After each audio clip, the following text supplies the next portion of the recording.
बिस्मिल्लाहिर्रहमानिर्रहीम अस्सलाम वालेकुम डियर स्टूडेंट्स। आज हम chemistry class 10 new book euro number 15 stoichiometry वाला चैप्टर जो अभी रिसेंटली हमने ख़त्म किया है, आज हम उसकी एक्सरसाइज सॉल्व करेंगे। एक्सरसाइज में दिए गए MCQs, short question, constructive response question, इन तीनों चीज़ों का आज हम सोल्यूशन देखेंगे। तो आपने वीडियो को लास्ट तक देखना है ताकि आपका ये शॉर्ट क्वेश्चन वाला पोर्शन, सीआरक्यू वाला पोर्शन और एमसीक्यूज वाला पोर्शन कंप्लीट आपको समझ में आ सके और आपको आंसर लिखने का भी पता चल सके कि हमने किस क्वेश्चन का आंसर कैसे लिखना है।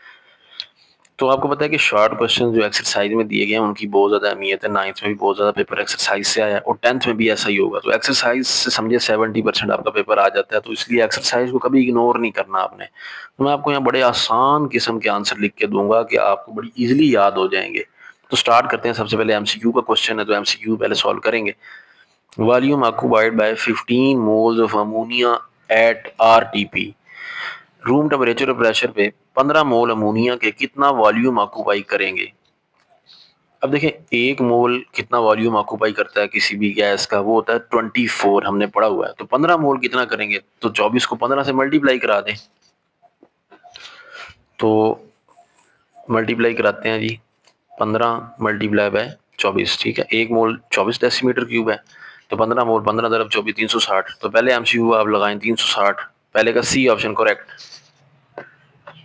एमसीयू नंबर 2 है, how many moles of natural gas CH4। Natural gas का फार्मूला होता है CH4, मीथेन। कह रहा कितने मोल मीथेन के will be present in a cylinder. Cylinder में कितने पाए जाएंगे इफ इट्स वॉल्यूम जो है वो 18 डेसीमीटर क्यूब हो eight room temperature and pressure. तो अगर नेचुरल गैस का 18 डेसीमीटर क्यूब वॉल्यूम है तो उसके कितने मोल्स प्रेजेंट होंगे आरटीपी पे। मोल्स निकालने हैं हमने। तो इसको हम ऐसे सॉल्व करेंगे कि हमें ये पता है कि एक मोल 24 डेसीमीटर क्यूब वॉल्यूम के इक्वल होता है, ठीक है। तो 24 डेसीमीटर क्यूब हो तो एक मोल बनता है। तो अगर एक डेसीमीटर क्यूब हो तो वो कितना बन जाएगा, 24 उधर जाके डिवाइड हो जाएगा सिंपली। तो 1/24 मोल के इक्वल आ जाएगा, ठीक है। हमने निकालने हैं 18 डेसीमीटर क्यूब। अगर हमारे पास नेचुरल गैस है, हमारे वॉल्यूम दिया हुआ 18 डेसीमीटर क्यूब, तो उसमें कितने मोल्स होंगे। तो 18 डेसीमीटर क्यूब ऑफ CH4 में कितने होंगे, वही 1/24 को 18 से कराएंगे मल्टीप्लाई। अब 18 वन ज़र 18, 18/24 कीजिए। जब आप 18 को 24 पे डिवाइड कर रहे हैं ना, तो आपके सामने ही देखो 0.75 आंसर आया हुआ है। तो एमसीक्यू नंबर 2 का जो है ना, बी ए वाला ऑप्शन ये करेक्ट होगा। एमसीक्यू नंबर 2 था ना, ये आपकी जो बुक है ना, किताब 17 पेज पे अगर आप आओ, ये पेज नंबर 17 है। ये जो एग्जाम्पल है ना 15.1, ये सेम टू सेम वही एमसीक्यू नंबर 2 है। यहाँ से आप इसका कॉन्सेप्ट समझ भी सकते हैं। ये मैंने एग्जाम्पल लेक्चर के दौरान कराई भी थी जब मैंने मोलर वॉल्यूम पढ़ाया था। एमसीक्यू नंबर 3 पे चले। What will be the molar concentration of potassium hydroxide solution. Potassium hydroxide solution की मोलर कंसंट्रेशन निकालनी है। इफ अगर 2 ग्राम ऑफ इट, अगर इसके 2 ग्राम 100 सेंटीमीटर क्यूब सोल्यूशन में हमने हल किए हैं, तो पोटेशियम हाइड्रोक्साइड के 2 ग्राम को आपने 100 सेंटीमीटर क्यूब सोल्यूशन में हल किया है, तो इसकी मोलर कंसंट्रेशन क्या होगी। तो इसमें ना हमें निकालनी है कंसंट्रेशन। अब प्रॉब्लम यह है कि कंसंट्रेशन निकालने का फार्मूला है number of moles divided by volume in decimetre cube. अब आपको नंबर ऑफ मोल्स नहीं दिए गए, लेकिन आपको वॉल्यूम दे दिया गया है। वॉल्यूम कितना दिया गया है, अगर आप देखो उन्होंने खुद कह दिया है कि जो वॉल्यूम है ना वो 2 हाइड्रोक्साइड का जो सोल्यूशन है ना वो ग्राम में दिया गया है यहाँ पे, तो वो 2 ग्राम हो जाएगा। तो इसको यहाँ पे हमें ना उन्होंने 2 ग्राम हमें दिया हुआ, तो हम पहले ना इस 2 ग्राम से निकालेंगे पहले इसके नंबर ऑफ मोल्स, ठीक है। वॉल्यूम हमें दिया हुआ है, वॉल्यूम सोल्यूशन क्या है 100 सेंटीमीटर क्यूब, ठीक है। मैं सॉरी पहले वॉल्यूम क्या गया हूँ, वॉल्यूम हमें 100 सेंटीमीटर क्यूब दिया हुआ है और साथ में हमें ना उसका पोटेशियम हाइड्रोक्साइड का मैस दिया हुआ है। तो कंसंट्रेशन निकालने के लिए हमें मोल्स और वॉल्यूम चाहिए। वॉल्यूम तो आपके पास 100 सेंटीमीटर क्यूब है, ठीक है। सबसे पहली बात तो ये है कि ना ये जो हमारा वॉल्यूम भी है ना वो डेसीमीटर क्यूब में होना चाहिए। उन्होंने हमें दिया हुआ है 100 सेंटीमीटर क्यूब। तो सेंटीमीटर क्यूब में से जब भी आपने डेसीमीटर क्यूब में जाना है ना, 100 सेंटीमीटर क्यूब, 100 सेंटीमीटर क्यूब को डेसीमीटर क्यूब में कैसे लिखेंगे, 1000 से डिवाइड करेंगे। तो जैसे ही आप इसको 1000 से डिवाइड करोगे ना, तो आपके पास आंसर आ जाएगा 0.1 डेसीमीटर क्यूब। तो एक काम तुम्हारा हो गया कि ये नीचे वाली डिनोमिनेटर वाली चीज हमें मिल जाएगी। अब नंबर ऑफ मोल्स कैसे निकालते हैं, KOH के। देखिए, मोल्स निकालने का फार्मूला होता है mess divided by molar mass. अब मैस कितना है 2 ग्राम, मोलर मैस कितना है पोटेशियम का 39 ऑक्सीजन का 16, 55 जमा 1 56, 2 को 56 पे डिवाइड करो तो आगे आ जाएगा 0.36। ठीक है, ये आप कैलकुलेटर पे चेक भी कर सकते हैं। ठीक है, अब आपके पास ये आ चुका है। अब आपने करना ये है कि ये नंबर ऑफ मोल्स वहाँ पुट कर दें, 0.036 डिवाइडेड बाय ये वाला 0.1। अब मैं इसको कैलकुलेटर पे सॉल्व करवाता हूँ। तो ये आपके सामने है, 0.036 डिवाइडेड बाय 0.1 किया तो 0.36 आ गया। तो इसलिए तीसरे एमसीक्यू का ए ऑप्शन आप करेक्ट लगा लें। What will be the mass of NaCl needed, कहता है NaCl का कितना मास चाहिए होगा to make up 15 decimetre cube of its solution. इसका सोल्यूशन बनाना है 15 डेसीमीटर क्यूब का, और कंसंट्रेशन भी आपको दे रहा है 0.7 ग्राम पर डेसीमीटर क्यूब है। तो 0.7 ग्राम पर डेसीमीटर क्यूब कंसंट्रेशन का सोल्यूशन बनाने के लिए हमें सोडियम क्लोराइड का कितना मास लेना पड़ेगा, वॉल्यूम हमें कितना बनाना है, 15 डेसीमीटर क्यूब। तो यहाँ पे सिंपली कंसंट्रेशन वाला फार्मूला लगा लें, mass in gram divide by volume in decimetre cube. अब हमने मास निकालना है तो ये दो मल्टीप्लाई हो जाएंगे, concentration multiply by volume. Concentration 0.7 खुद दी है उन्होंने, वॉल्यूम 15 दिया, दोनों को मल्टीप्लाई कराओ 10.5 ग्राम आंसर आ जाएगा। 10.5 ग्राम बी पे है तो बी आंसर आ जाएगा। Find out the concentration of H2SO4 in mole decimetre cube, फिर कंसंट्रेशन निकालनी है। If 10 centimetre cube react with 20 centimeter cube of NaOH solution having concentration 0.1 mole decimeter cube। तो ये हमें अब इसकी स्टेटमेंट दे दी गई है एमसीक्यू की। हमने बताना है कितनी सल्फ्यूरिक एसिड की कंसंट्रेशन चाहिए होगी होगी अगर 10 सेंटीमीटर क्यूब सल्फ्यूरिक एसिड के 20 सेंटीमीटर क्यूब NaOH के साथ रिएक्ट करें, और उसकी जो कंसंट्रेशन होगी रिएक्शन के बाद वो 0.1 मोल डेसीमीटर क्यूब है। तो इसकी ना हमें पहले इक्वेशन लिख लेनी चाहिए। एक सल्फ्यूरिक एसिड है, एसिड, ये एक बेस है NaOH, उसके साथ रिएक्ट करता है, तो एक बैलेंस केमिकल इक्वेशन इसकी ये बनेगी। यहाँ दो और दो से मल्टीप्लाई करा के हम नंबर ऑफ एटम्स को बैलेंस कर लेंगे। अब यहाँ पे एक फार्मूला होता है मोलैरिटी का, M1V1 over N1 is equal to M2V2 over N2। अब यहाँ M मोलैरिटी है, V वॉल्यूम है, N नंबर ऑफ मोल्स हैं, ये एसिड के हैं 1 1 वाले, और 2 2 वाले बेस के हैं। अब M1 की मोलैरिटी यही तो हमने निकालनी है एसिड की, H2SO4 की कंसंट्रेशन हमने निकालनी है। ठीक है, उन्होंने हमें क्या कहा है, find out the concentration of H2SO4, मतलब वही मोलैरिटी निकालनी है। तो मल्टीप्लाई वॉल्यूम उसका कितना यूज हुआ है, वो यूज हुआ है 10। नंबर ऑफ मोल्स कितने हैं आप इस इक्वेशन से देख लो, यहाँ सल्फ्यूरिक एसिड का 1 मोल है, जहाँ कुछ ना हो 1 होता है, तो डिवाइडेड बाय 1 आ जाएगा, is equal to M2। M2 जो है वो 0.1 है जिसके साथ उसने रिएक्ट किया है NaOH के साथ, और वॉल्यूम कितना उसका यूज हुआ है 20 सेंटीमीटर क्यूब, वो 20 लिखेंगे, divided by number of moles कितने लगे हैं 2 NaOH, तो 2 पे डिवाइड कर देंगे। अब नेक्स्ट टाइम ये 10 इधर जाके डिवाइड हो रहा है तो डिवाइड होगा ना, तो ये 10 2 20 आ जाएगा। 0.1 multiply by 20 as it is चलेगा, 20 20 कट कर दें, 0.1 मोल डेसीमीटर क्यूब आंसर आ जाएगा। तो इसलिए इसका आंसर लगाते हैं सी। नेक्स्ट है जी, if the molar mass of a compound वो 178 है, इंपीरिकल फार्मूला उसका ये है C3H5O3, what is that's molecular formula. ये बड़ा आसान है वैसे, मॉलिक्यूलर फार्मूला का जो हमें निकालने का रिलेशन है ना इंपीरिकल फार्मूला से, वो है इंपीरिकल फार्मूला को n से मल्टीप्लाई करा दो। अब n whole number ratio, n whole number हम निकालते कैसे हैं, देखिए वो ऐसे निकालते हैं। अब यहाँ पे हमें दो चीजें चाहिए, n और इंपीरिकल फार्मूला। इंपीरिकल फार्मूला उसने खुद दिया हुआ है, ये तो आप यहाँ लगा लेंगे। n क्या होगा, n निकालने का फार्मूला होता है molar mass of compound divided by molar mass. तो मास उन्होंने कहा 178 है। अब इस कंपाउंड का मोलर मास कितना होगा, इसका मोलर मास निकाल लें। कार्बन के कितने हैं, 3 है, 12 ज़रब 3 36। हाइड्रोजन का एक, 1 ज़रब 5 5। ऑक्सीजन का 16, 16 मल्टीप्लाई बाय 3 48। तो इन तीनों को प्लस करेंगे ना तो 89 आ जाएगा। तो आप इसको जब डिवाइड करोगे ना 178 को 89 पे, तो आंसर आएगा 2। तो अब ये 2 आंसर यहाँ पुट कर दें, तो 2 as it is, empirical formula आगे लिख लें C3H5O3। अब इसको 2 को जब आप अंदर कराओगे मल्टीप्लाई, तो ये कितना आ जाएगा, ये आ जाएगा C6H10O6। तो C6H10O6 आंसर आ जाएगा। तो C6H10O6 बी पे है, तो इसलिए बी ऑप्शन करेक्ट होगा। उसके बाद नेक्स्ट है, when a natural gas is burn in air which component is the limiting reactant.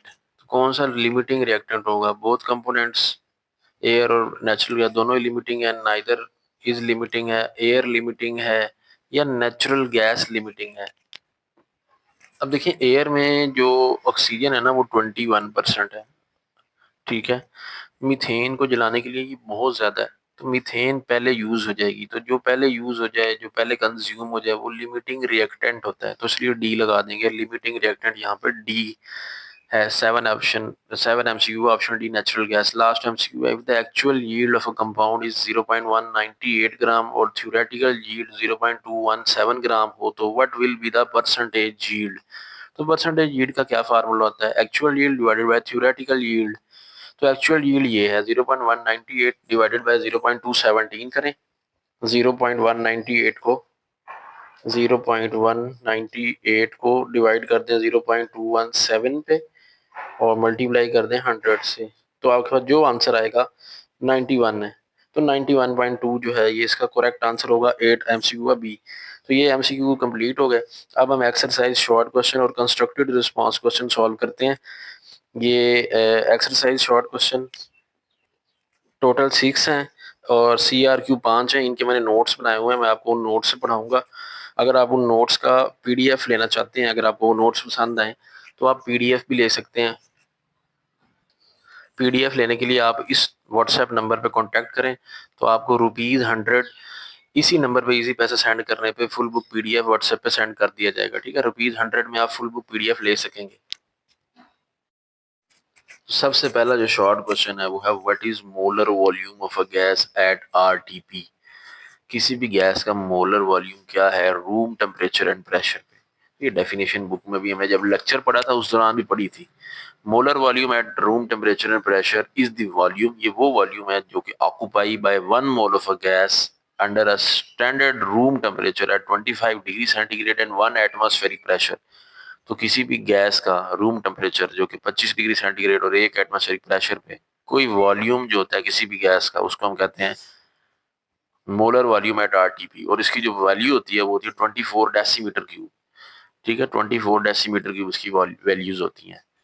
उसके बाद नेक्स्ट है how does the concept of molar volume is useful for us. ये जो मोलर वॉल्यूम कंसेप्ट है इसका हमें क्या फायदा है, ये भी हमने लेक्चर के दौरान पढ़ा था कि इससे हमें जो है वो नंबर ऑफ मोल्स या किसी भी गैस के मैसेज कैलकुलेट में मदद करने में मदद मिल जाती है अगर हमें उनका वॉल्यूम पता हो। तो अगर किसी गैस का वॉल्यूम पता है तो हम उससे बड़े आसानी से नंबर ऑफ मोल्स और गैसेस का मैस निकाल सकते हैं। जिसका आंसर यूं ही लिख देंगे, it is useful because it enable us to calculate the number of moles या masses of a gas if their volume are known. तो ये वाला वो फार्मूला है जिससे हम ये कैलकुलेट करते हैं नंबर ऑफ मोल्स किसी भी गैस के। अगर हमें वॉल्यूम पता हो तो हम यहाँ वॉल्यूम उसका पुट कर लेंगे, मोलर वॉल्यूम 24 पे डिवाइड करा लेंगे। तो इस तरह करके हम किसी भी गैस के मोल्स कैलकुलेट कर सकते हैं by concept of molar volume. Next है जी question number 15.3 how does the molar volume relate to the Avogadro's law. तो एवोगैड्रो लॉ से क्या ताल्लुक है मोलर वॉल्यूम का, तो इसका आंसर हम यूं लिखेंगे Avogadro law state that equal volume of all the gases contain equal number of molecule under the ideal identical condition. तो एक जैसी कंडीशन के अंदर equal volume of all the gases, तमाम गैसेस जिनका वॉल्यूम इक्वल हो उसके अंदर सेम नंबर ऑफ पार्टिकल्स होते हैं। वो कितने होते हैं 6.02 × 10⁻23। तो molar volume support this by showing 1 mole of any gas occupied 24 decimetre cube eight room temperature and pressure. तो एवोगैड्रो ये कहता है कि ना किसी भी सेम कंडीशन पर दो गैसेस हैं अगर हमारे पास, उनके अंदर जो मॉलिक्यूल्स हैं 1 मोल अगर वो गैसेस हैं तो उनके मॉलिक्यूल्स में ना 1.6.02 × 10⁻23 पार्टिकल्स होते हैं। तो मोलर वॉल्यूम उसको सपोर्ट करता है, वो कहता है जी अगर उसके अंदर इतने पार्टिकल होते हैं ना तो उसका जो वॉल्यूम है ना वो 24 डेसीमीटर क्यूब होता है। तो इस तरह करके फिर उनका रिलेशन बन जाता है कि एवोगैड्रो लॉ के अकॉर्डिंग एक गैस के 1 मोल में 6.02 × 10⁻10⁻23 पार्टिकल हैं। तो मोलर वॉल्यूम कंसेप्ट कहता है उसके अंदर फिर जो वॉल्यूम है ना वो 24 डेसीमीटर क्यूब होगा। तो इस तरह ये रिलेशन बनता है। वाई टू डिफरेंट कंपाउंड में शो सेम इंपीरिकल फार्मूला। कहता है ऐसा क्यों है कि दो डिफरेंट कंपाउंड होते हैं लेकिन फार्मूला सेम होता है उनके इंपीरिकल फार्मूला। उसकी रीजन ये है कि इंपीरिकल फार्मूला एक सिंपलेस्ट रेशो है, सिर्फ वो कोई फार्मूला प्रॉपर नहीं है, होल नंबर रेशियो है सिर्फ। एक्चुअल नंबर तो बताता ही नहीं एटम्स के, तो इसलिए सेम हो सकते हैं। It is because an empirical formula represent only the simplest whole number ratio of atom on their apps not their absolute number, तो उनके नंबर तो वो बता नहीं रहा होता। अब फॉर एग्जांपल एसिटाइलिन का ये मॉलिक्यूलर फार्मूला C2H2, बेंजीन का C6H6 है, both have same simplest ratio and their empirical formula is CH। अब दोनों का जो इंपीरिकल फार्मूला है ना वो CH है, इसका भी CH है, इसका भी CH है, बस इसमें 2 से मल्टीप्लाई कराना है, उससे 6 से।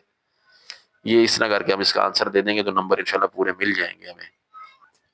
Numerical number 15 point sorry short question number 15.5, why is percentage yield is important. ये जो परसेंटेज यील्ड हमने निकाली थी टॉपिक पढ़ते हुए, वो इंपॉर्टेंट क्यों है? तो इसका आंसर हम यूं लिखेंगे, it is a measure of the efficiency of a chemical reaction, क्योंकि ये बता रही होती है कि हमारा जो केमिकल रिएक्शन हम करवा रहे हैं ना वो कितना एफिशिएंट है।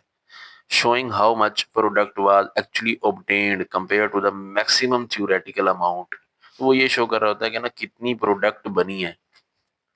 ठीक ठीक है, हमने जो अमाउंट थ्योरेटिकली एक्सपेक्ट की थी, हम जब भी वो केमिकल रिएक्शन कराते हैं हमने ये देखा था कि ना हम एक पहले ना एक आइडिया लगाते हैं कि भाई ना इतनी अमाउंट जो है हमें प्रोडक्ट में मिल जाएगी रिएक्टेंट के थ्रू। ठीक है, तो फिर हमें परसेंटेज यील्ड हमें ये बताती है कि अब वाकई उतनी ऑब्टेन्ड हुई है प्रोडक्ट या नहीं हुई, जो हमने अंदाजा लगाया हुआ था वैसा हुआ है या नहीं। तो एक्चुअल यील्ड परसेंटेज यील्ड हमें वो बताती है। तो परसेंटेज यील्ड निकालते कैसे हैं? जो यील्ड एक्चुअल ऑब्टेन्ड हुई है, मतलब जो हमें पैदावार मिली है, प्रोडक्ट हमें एक्चुअली मिली है, और जो हमने सोची थी उसको उस पर डिवाइड करा के 100 से मल्टीप्लाई करा के हम निकाल लेते हैं। अगर हायर परसेंटेज यील्ड आ रही है ना, it indicate the minimum losses, इसका मतलब है रिएक्शन के दौरान जो हमारा प्रोडक्ट है ना वो लॉसेस कम हुए हैं, लो फाइनेंशियल कॉस्ट, और हमारा खर्चा भी कम होगा इससे। तो नेक्स्ट क्वेश्चन 15.6 है, what is the concentration of solution in mole per decimetre cube. हमने कंसंट्रेशन निकालनी है मोल पर डेसीमीटर क्यूब में। if it contain 49 gram of sulphuric acid in 1 decimetre cube of solution, तो अगर 49 gram sulphuric acid 1 decimetre cube solution में पाई जा रही है तो हमने उस सोल्यूशन की कंसंट्रेशन बतानी है। अब कंसंट्रेशन का कॉन्सेप्ट हमने पढ़ा हुआ है, लेकिन उसके लिए हमें नंबर ऑफ मोल्स पता होना चाहिए, क्योंकि कंसंट्रेशन का फार्मूला होता है number of moles divided by volume. अब वॉल्यूम तो आपको पता है 1 है, लेकिन नंबर ऑफ मोल्स नहीं पता। तो सबसे पहले तो हम नंबर ऑफ मोल्स निकालेंगे। नंबर ऑफ मोल्स कैसे निकलते हैं? मैस को मोलर मैस पे डिवाइड कर दो। अब मैस कितना है? 49। मोलर मैस सल्फ्यूरिक एसिड का H2 है, तो 1 हाइड्रोजन का 1 मल्टीप्लाई बाय 2 2 आ जाएगा। सल्फर का 32, 2 प्लस 32 34, और ऑक्सीजन 16 मल्टीप्लाई बाय 4 करेंगे 64, तो 34 प्लस 64 98 आ जाएगा। तो 49 मैस हो गया, मोलर मैस 90 हो गया, 98 हो गया, 0.5 आ जाएगा आंसर डिवाइड कराने से, 0.5 मोल्स। अब मोल आ गए हैं, अब कंसंट्रेशन निकालना आसान है। तो कंसंट्रेशन का फार्मूला क्या है? Number of moles divided by volume in decimetre cube. तो नंबर ऑफ मोल्स 0.5, वॉल्यूम 1 है, तो 0.5 को 1 पे डिवाइड करा लें, तो 0.5 मोल पर डेसीमीटर क्यूब हमारे पास आंसर आ गया। तो यही रिक्वायरमेंट थी कि मोल पर डेसीमीटर क्यूब में कंसंट्रेशन निकालें, तो 0.5 मोल पर डेसीमीटर क्यूब कंसंट्रेशन आ गई। उसके बाद कंस्ट्रक्टेड रिस्पॉन्स क्वेश्चन आ गया, वहां चलते हैं। How would you identify the limiting reactant in a chemical reaction. आप एक केमिकल रिएक्शन में लिमिटिंग रिएक्टेंट जो होता है, मतलब जो रिएक्शन में जल्दी कंज्यूम हो जाता है, उसको कैसे आइडेंटिफाई करते हैं? तो ये वहाँ बुक के अंदर भी बड़ा क्लियरली लिखा हुआ हमने पढ़ा था कि हम कैलकुलेट करते हैं रिएक्टेंट के मोल्स, फिर हम मोल्स ऑफ प्रोडक्ट कैलकुलेट करते हैं फ्रॉम ईच रिएक्टेंट। रिएक्टेंट के जरिए से हम मोल्स के प्रोडक्ट के मोल्स कैलकुलेट कर लेते हैं। The reactant that produce the least amount product, वो रिएक्टेंट जिसने थोड़ी प्रोडक्ट बनाई होती है, थोड़ी अमाउंट में प्रोडक्ट बनाया होता है ना, वो होता है लिमिटिंग रिएक्टेंट। ठीक है, ये टॉपिक बड़ा अच्छे से मैंने एक्सप्लेन किया हुआ है। अगर आपने ज्यादा इसको क्लियरली समझना है तो आप टॉपिक समझ लें, क्योंकि यहाँ मैं सिर्फ क्वेश्चन के आंसर्स बता रहा हूँ। उसके बाद नेक्स्ट जो क्वेश्चन है हमारे पास है, why it is important to find the purity of a compound which is used as a medicine. कह रहे हैं हम किसी भी कंपाउंड की प्योरिटी कैसे मालूम करेंगे फिर जब बाद में हमने उसको मेडिसिन के लिए यूज करना है, क्योंकि मेडिसिन के लिए प्योर कंपाउंड चाहिए, तो उसकी प्योरिटी हम कैसे फाइंड करेंगे? तो उसके लिए एक कंसेप्ट था हमारे पास परसेंटेज प्योरिटी वाला। प्योरिटी करती क्या है? प्योरिटी इंश्योर करती है that the correct dosage of active drug is delivered and there are no harmful impurities which could cause side effect. तो जो क्वेश्चन की रिक्वायरमेंट थी कि प्योरिटी क्यों इंपॉर्टेंट है, तो प्योरिटी इसलिए इंपॉर्टेंट है, किसी भी कंपाउंड की प्योरिटी होना इसलिए इंपॉर्टेंट है अगर आपने उसको मेडिसिन में यूज करना है, क्योंककि जो प्योरिटी है ना वो correct dosage of active drug is delivered, ये एक तो हमारी इंश्योर करेगी कि जो हमने दवाई मतलब देनी है मरीज को, तो दवाई है वो बिल्कुल सही डिलीवर होगी और प्योर होगी उसमें कोई हार्मफुल इम्प्योरिटीज़ नहीं होंगी और उससे कोई साइड इफ़ेक्ट नहीं होगा। तो इसलिए अगर कंपाउंड की प्योरिटी पहले चेक कर ली जाएगी तो उससे मरीज़ को काफ़ी फ़ायदा होगा। नेक्स्ट क्वेश्चन है, will there be a limiting reactant in a reversible reaction? क्या रिवर्सिबल रिएक्शन में लिमिटिंग रिएक्टेंट होता है? तो हमने पढ़ा था कि ना generally there is no limiting reaction in a reversible reaction. Reversible reaction में आमतौर पर कोई लिमिटिंग रिएक्टेंट होता नहीं है, ठीक है, वो सिर्फ इरिवर्सिबल में ही होता है। उसकी रीजन ये है, it is because in a reversible reaction forward and backward process run simultaneously, क्योंकि उसमें at the same time forward और रिवर्स रिएक्शन चल रहे होते हैं रिवर्सिबल में। The reactant are not completely consumed, इसलिए रिएक्टेंट कंप्लीटली कंज्यूम नहीं होते। तो लिमिटिंग रिएक्टेंट के लिए जरूरी है कि रिएक्टेंट कंप्लीटली अर्ली कंज्यूम हो जाए, तो उसमें वो होता ही नहीं है, ठीक है। बट कॉन्स्टेंटली रीजनरेट, वो तो रीजनरेट होता रहता है constantly, and reaction reaches the equilibrium, और रिएक्शन इक्विलिब्रियम में चला जाता है। तो इसलिए हम कहते हैं कि ना रिवर्सिबल रिएक्शन में लिमिटिंग रिएक्टेंट नहीं होते। चलें जी क्वेश्चन नंबर 4 पे चलते हैं।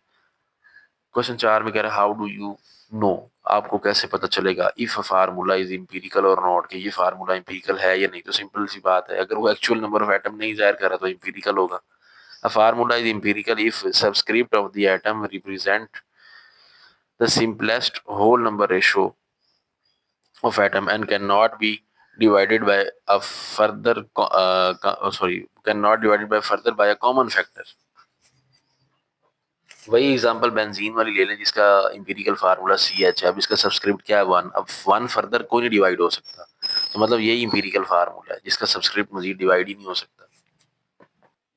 नेक्स्ट 15.5 पे चलते हैं। Write down the one method, एक तरीका बताएं, वो तरीका लिखें टू फाइंड, मालूम करने के लिए molecular mass of a compound without knowing molecular formula. तो कह रहे एक ऐसा तरीका लिखें जिसमें हम ना मॉलिक्यूलर फार्मूला जाने बगैर किसी भी कंपाउंड का मॉलिक्यूलर मास फाइंड कर लें। तो इस क्वेश्चन का आंसर आप यूं लिख देंगे, बाय यूजिंग मास स्पेक्ट्रोमेट्री। ये एक टेक्निक है जिससे हम कंपाउंड्स के मॉलिक्यूलर मासेस फाइंड कर सकते हैं। और इसी तरह दूसरा मेथड है by adding the atomic masses of all the atoms present in one molecule of a compound. एक मॉलिक्यूल के अंदर जितने भी एटम पाए जा रहे हैं उनका एटॉमिक मास लिख लो। फॉर एग्जांपल अगर हम बात करें वाटर की, अब इसका मॉलिक्यूलर मास कैसे निकालेंगे, इसके जो एटम्स हैं इनका हम एटॉमिक मास लिख लेते हैं, उनको ऐड कर लेंगे। यहाँ हाइड्रोजन के 2 एटम हैं तो 2 एटॉमिक मास हाइड्रोजन का 1 है, प्लस ऑक्सीजन का 16, तो 2 जमा 16 ये आ जाएगा 18, तो इसका 18 आ जाएगा मॉलिक्यूलर मास। तो ये आप 2 मेथड इसके आंसर में लिख देंगे।